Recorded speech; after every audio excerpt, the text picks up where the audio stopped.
ہمیں ایک دن بتائیں کہ ہم کبھی جتھا لے کر گئے ہوں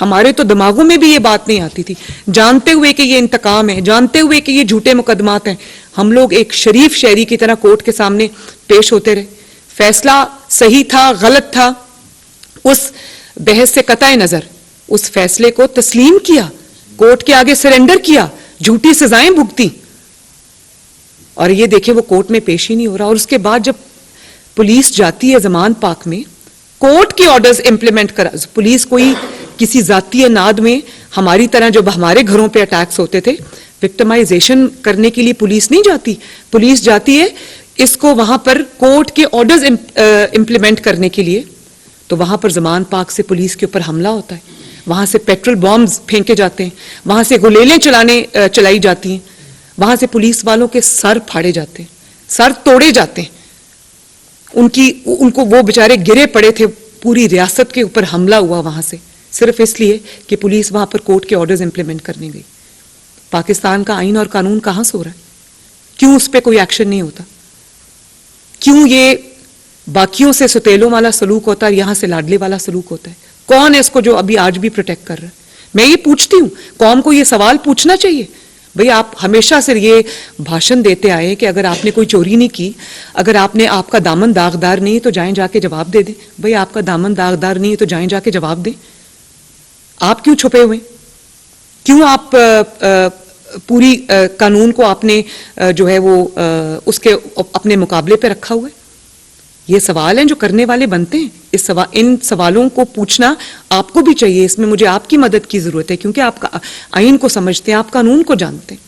اور پھر آپ یہ دیکھیں کہ آج الیکشن جب آگے ہوا ہے تو میں ایک جمہوریت پسند کارکن ہوں پولیٹیکل, اور میں سمجھتی ہوں کہ الیکشنز کے علاوہ پاکستان کا کوئی حل نہیں ہے. ہر 5 سال کے بعد الیکشن ہونے چاہیے پولیٹیکل, لیکن پولیٹیکل سٹیبلٹی ہونی چاہیے ملک کے اندر.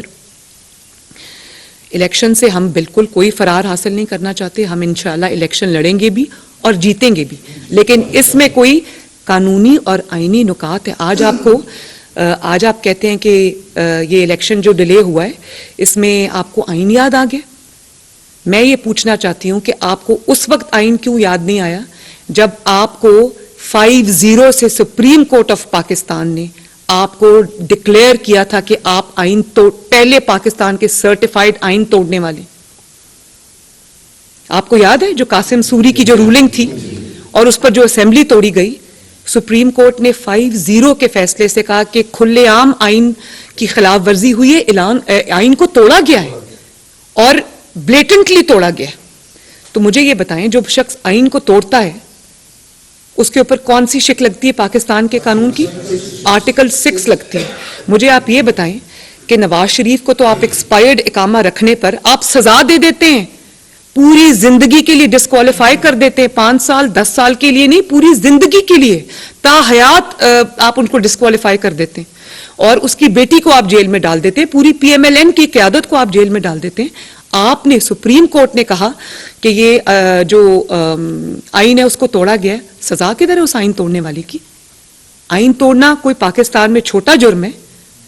مطلب جو شخص چوری کرتا ہے, چھوٹا چور ہے, اس کو تو آپ 25 سال کے لیے اندر کر دیتے ہیں, اور جس شخص نے پاکستان کا آئین توڑا ہے, آپ نے 5-0 سے فیصلہ دیا ہے, سرٹیفائیڈ آئین توڑنے والا, اس کو آپ نے بغیر سزا کے آپ نے گھر جانے دیا. یہ کبھی کسی ملک میں ہوا ہے؟ اور اگر حکومت نے اس کے اوپر جو ہے اپیل فائل نہیں کی ہے, حکومت نے پٹیشن نہیں دائر کی کہ اس کو سزا دی جائے, حکومت کی کمزوری ہے اس کے اندر. آج بھی کچھ نہیں بگڑا, وہ پٹیشن فائل ہونی چاہیے سپریم کورٹ کے اندر. Crime never dies. اور آج بھی یہ دائر ہونی چاہیے, اور سپریم کورٹ کو بھی یہ دیکھنا چاہیے کہ آپ نے جس کو آئین توڑنے والا کہا ہے, آپ نے کہا ہے اس نے آئین توڑا ہے, آپ نے اس کو اسکاٹ فری جانے دیا؟ کیا سمجھے ہم اس کو؟ اور پھر الیکشن جب آگے ہوئے ہیں اس کی وجہ کیا ہوئی ہے؟ اس کی وجہ وہ فیصلہ تھا جو ری رائٹ ہوا ہے. پہلے تو سوال یہ بنتا ہے نا کہ ایک ایسے شخص کو جس نے آئین کو اور قانون کو, پاکستان کے جمہوریت کو, پاکستان کے پولیٹیکل سسٹم کو, پاکستان کی اسمبلیز کو جس شخص نے ایک بچوں کا کھیل سمجھا ہے, اس شخص کے فیصلوں پر یہ ملک کیسے چلے گا؟ وہ جب چاہے اسمبلی توڑ دے, جب چاہے الیکشن کروا دے, جب چاہے کسی کی تقرری کو کنٹروورشل کر دے, جب چاہے ملک میں انارکی پھیلا دے. یہ پاکستان کی ریاست چپ کر کے تماشا دیکھتی رہے گی؟ آپ مجھے اس بات کا ذرا جواب دیں کہ اس وقت چیف منسٹر کون تھا جس وقت جو یہ اسمبلی توڑی؟ پرویز الہی صاحب. پرویز الہی صاحب تو اسمبلی توڑنا ہی نہیں چاہتے تھے. اور آپ نے پرسوں دیکھا جب الیکشن ڈیلے ہوا, پرویز الہی صاحب کا جو بیٹا ہے مونس الہی, اس کی آپ پڑھیں ٹویٹ, اس نے پنجابی میں ٹویٹ کی. اب وہ الفاظ میں یہاں دہرا نہیں سکتی کیونکہ وہ مناسب الفاظ نہیں ہیں. تو ایک جو سٹنگ چیف منسٹر ہے وہ اسمبلی توڑنا نہیں چاہتا, اور آپ ملک میں انریسٹ کریٹ کرنے کے لیے, ملک میں انارکی کریٹ کرنے کے لیے, ملک میں کیوس کریٹ کرنے کے لیے آپ اسمبلی توڑتے ہیں. کیا اس شخص کے فیصلوں کے اوپر پوری حکومت چلے گی یا ریاست چلے گی یا کورٹس چلیں گے؟ اور اس کے بعد آپ یہ دیکھیں کہ وہ یہ کہاں سے بات شروع ہوتی ہے. وہ جو 25 ممبران تھے جب حمزہ شہباز شریف کی حکومت تھی, آپ نے وہ 25 ممبران تحریک انصاف کی جھولی میں ڈالنے کے لیے آپ نے آئین کو ری رائٹ کیا. جس طرح اقامہ کا فیصلہ آج تک کوئی دنیا کی عدالت یا کوئی ایون پاناما ججز جو ہیں اس کو جسٹیفائی نہیں کر سکتے, اسی طرح جو آئین کو ری رائٹ کیا گیا وہ بھی آج بھی کوئی آئین کو ری رائٹ کرنے والے بھی اس کو جسٹیفائی نہیں کر سکتے. وہ بہت بڑا سٹگما ہے آئین کے اوپر, قانون کے اوپر, عدل کے اوپر اور عدلیہ کے اوپر, اور اسی سے اس کرائسس نے جنم لیا. اور اس کے بعد آپ یہ دیکھیں سو موٹو نوٹس ایک نوٹ لکھتا ہے ایک بینچ, اعجاز الاحسن, جسٹس اعجاز الاحسن اور جسٹس مظاہر علی نقوی, کیس ان کے سامنے کوئی اور ہے, اچانک وہ ایک نوٹ لکھ کے بھیجتے ہیں سپریم کورٹ کے سی جے پی کو, اور وہ اس کے اوپر سو موٹو لیتے ہیں اور اس پہ جو ہے وہ ایسی چیز کو زیر بحث لے آتے ہیں جو اس وقت وہاں پر بحث میں تھی نہیں. اور اس کے بعد جسٹس اطہر من اللہ نے بہت پرٹیننٹ کویسچن اٹھایا. انہوں نے یہ کہا کہ آپ پہلے اس چیز کو وے کیا جانا چاہیے کہ اسمبلی ٹوٹی کیوں, لیکن ان کو بینچ میں شامل نہیں کیا گیا, ان کو علیحدہ کر دیا گیا بینچ سے, وہ بینچ ختم ہو گیا. اور آج تک وہ کرائسس پریویل کر رہا ہے, آج تک وہ کویسچن مارک ہے کہ وہ جو 2-5 سے تھا, 2-3 سے تھا یا 4-3 سے تھا, 4-3 جو 4-3 سے اگر ہوتا تو یہ جو کہ ریالٹی ہے 4-3 سے تھا تو آج یہ کرائسس نہ آتا. تو اس میں بالکل اس کے اندر سہولت کاری شامل ہے. I am not going to mince my words, اور یہ میں قوم کے سامنے یہ حقائق جو ہے میں رکھنا چاہتی ہوں. اسی کی وجہ سے یہ controversial suo motu, controversial note جو جسٹس مظاہر علی نقوی اور اعجاز الاحسن صاحب نے لکھا, اور اس کے اوپر کانٹروورشل بینچ, میں نے تو کہا تھا کہ یہ بینچ اس طرح سے نہیں بننے چاہیے, اور ان پہ اعتراض ہوا. آپ دیکھیں کہ ان دونوں ججز کے اوپر فائنینشل جو معاملات ہیں ان کا سپریم جوڈیشل کاؤنسل کے مظاہر علی نقوی صاحب کا کیس ہے وہاں پر, اور وہ ابھی تک بینچ نمبر 1 میں, ان کو بلکہ الٹا بینچ نمبر 1 میں ڈال دیا. تو اور اگر کوئی بات کرے وہ توہین عدالت ہو جاتی ہے. توہین عدالت تو تب ہوتی ہے جب عدالت سے عدل نہیں ہوتا اور انصاف نہیں ہوتا, اور کرپٹ ججز کو پروٹیکٹ کیا جاتا ہے. ہر پاکستانی کا حق ہے کہ اگر قوم کے سامنے ثبوت آ گئے کہ کوئی جج اگر کرپٹ ہے یا کوئی جج جو ہے وہ سولڈ آؤٹ ہے یا کسی جج نے کسی کی سہولت کاری کی ہے, اب آپ مجھے بتائیں اس کے لیے آپ کو اور کیا ایویڈنس کی ضرورت ہے. وہ جو آڈیو سامنے آئی ہیں جس میں وہ فواد چودھری صاحب کہہ رہے ہیں کہ جی ٹرک کھڑا کر دو, مطلب پہلی بار سنا ہے کہ پاکستان کی عدالتی تاریخ میں ٹرکس کی بات ہو رہی ہے, اور آپ سب جانتے ہیں کہ ٹرک کس چیز کے لیے سٹینڈ کرتا ہے. یاسمین راشد صاحبہ کہہ رہی ہیں کہ سپریم کورٹ میں ہمارے بندے بیٹھے, چودھری پرویز الہی صاحب کی آڈیو ہے کہ وہ کہہ رہے ہیں کہ یہ بینچ کے آگے میرا کیس لگاؤ. اگر اس کو میچ فکسنگ اور بینچ فکسنگ اس کو نہیں کہتے تو پھر کس کو کہتے ہیں؟ اور اس کے خلاف جو بات کرے, اس کے خلاف جو اس ناانصافی کے خلاف آواز اٹھائے, اس کے اوپر آپ اس کو توہین لگا دیں یا کہا جائے کہ اس کو توہین عدالت میں پکڑ لو. تو اس طرح سے عدل کی عزت, انصاف کی عزت, عدلیہ کی عزت جو ہے اس کے فیصلوں سے ہوتی ہے, اس کے فیصلے بولتے ہیں. یہاں پہ ٹرکس بول رہے ہیں, یہاں پہ بیگمات بول رہی ہیں, یہاں پر بچے بول رہے ہیں. کبھی پاکستان کا میں نے اس سے برا حال کبھی نہیں دیکھا. ڈکٹیٹرشپس میں بھی کچھ جو ہے وہ فساد رکھا جاتا ہے. اور پھر آپ یہ دیکھیں کہ ابھی جو الیکشن آگے گیا ہے اس میں آپ کہہ رہے ہیں کہ آئین کی خلاف ورزی ہوئی ہے. پہلے تو آئین کی بات آپ سب کے منہ سے اچھی نہیں لگتی, آپ آئین توڑنے والوں میں سے. دوسری بات کہ سلیکٹیو ایپلیکیشن آئین کی کیوں ہو رہی ہے؟ آئین کہتا ہے کہ 90 ڈیز میں الیکشن ہوں گے, پورے ملک میں کیئر ٹیکر حکومت ہوگی. تو مجھے یہ بتائیں کہ جو شخص آج یہ بات کر رہا ہے, کل اگر پنجاب اسمبلی کا الیکشن مسلم لیگ نون جیت جاتی ہے تو وہ ذہنی طور پہ بیمار شخص جو ہے, یا جو فتنہ کرنے کے لیے پاکستان میں لانچ کیا گیا ہے, کیا گارنٹی ہے کہ وہ یہ پنجاب اسمبلی اگر نون لیگ جیت جاتی ہے تو وہ فیصلہ مان لے گا؟ اور اس کے بعد وہ کے پی کے اگر جیت جاتا ہے, وہاں پر اس کی فالوئنگ ہے, اگر کے پی کے میں وہ جیت جاتا ہے تو وہ کون اس بات کی گارنٹی دے گا کہ وہ جیت کے وہ دوبارہ اسمبلی نہیں توڑے گا؟ اور کون اس بات کی گارنٹی دے گا کہ پنجاب اسمبلی کا الیکشن اگر پی ایم ایل این جیت جاتی ہے تو یہ نہیں کہے گا کہ یہ دھاندلی ہوئی ہے کیونکہ شہباز شریف اوپر فیڈرل گورنمنٹ میں پرائم منسٹر تھا, اس کے نیچے یہ پروونشل اسمبلی کا الیکشن ہوا ہے اس لیے اس میں دھاندلی ہوئی ہے؟ اور کون اس چیز کی مجھے گارنٹی دے گا جو آج یہ کہہ رہا ہے کہ محسن نقوی جو ہے اس نے میرے خلاف سازش کی ہے, جو پنجاب کے کیئر ٹیکر چیف منسٹر ہیں. عمران یہ کہہ رہا ہے کہ محسن نقوی نے میرے خلاف سازش کی ہے اور محسن نقوی میرے قتل کی پلاننگ کر رہا ہے. تو Mohsin Naqvi caretaker chief minister کے نیچے جب الیکشن پنجاب کا ہوگا تو کون یہ مجھے گارنٹی دے گا کہ عمران خان یہ کہے گا کہ بالکل فری اینڈ فیئر الیکشن ہوا ہے؟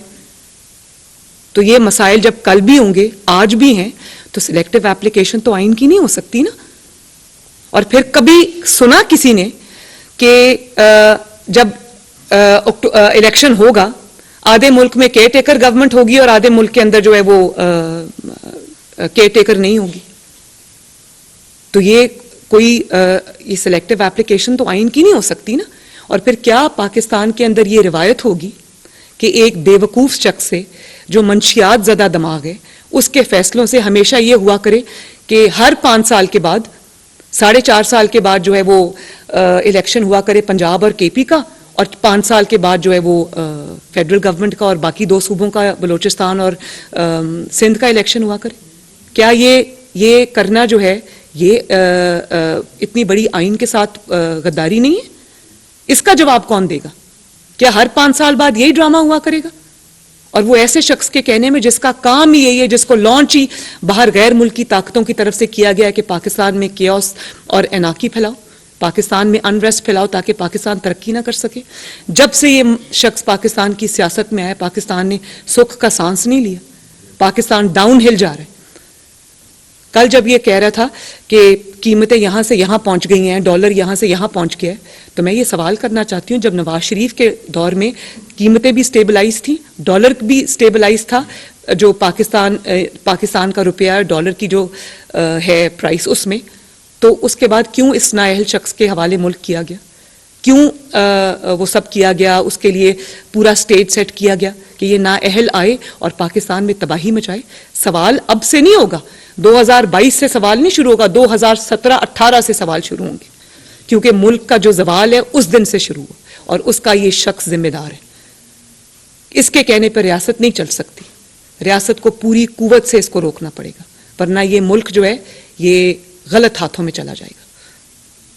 تو اس کے لیے مجھے آپ سب کے مدد کی بھی ضرورت ہے. میں یہ چاہوں گی کہ آپ کی بڑی توانا آواز ہے, آپ کی بڑی سالڈ آواز ہے, آپ کی بات میں وزن ہے. آپ لوگ اس ملک کے لیے اپنی آواز کو بلند کریں. آپ اس ملک کے آئین کے محافظ ہیں, اس ملک کے قانون کے محافظ ہیں. آپ اس ملک کے لیے, اس ملک کی بقا کے لیے, آنے والی نسلوں کے لیے آپ اپنی آواز کو بلند کریں. اور کوئی بھی غیر قانونی چیز ماننے سے انکار کر دیں, سہولت کاری سے انکار کر دیں, کہ اگر کوئی سہولت کاری ہو رہی ہے تو ان کو نیم اور شیم کیا جانا چاہیے. میرے پاس اس طرح کے حقائق ہیں لاہور ہائی کورٹ کے چند لوگوں کے بارے میں کہ اگر میں یہاں آج بیان کر دوں تو بہت بڑا کرائسس ہو جائے گا یہاں پر. اور مجھے افسوس ہے کہ وہ بات مجھے اپنے اندر رکھنی پڑ رہی. وہ بات قوم کے سامنے آنی چاہیے کہ کس نے کس کو یہ کہا کہ آپ کی بیٹی نہیں ہے. اس میرے وہ جو الیکشن ہو رہا ہے بیٹیاں سب کی سانجھی ہوتی ہیں, وہاں پر ہمیں سپورٹ کریں. دامادوں کے کہنے میں, بیویوں کے کہنے پہ, بچوں کے کہنے پہ فیصلے ہو رہے ہیں یہاں پر, اور ایک ایسے شخص کی سہولت کاری کی جا رہی ہے جو شخص اس ملک کی تباہی کا دوسرا نام ہے. مجھے آپ سب کی مدد کی ضرورت ہے, پاکستان کو آپ کی مدد کی ضرورت ہے. شکریہ.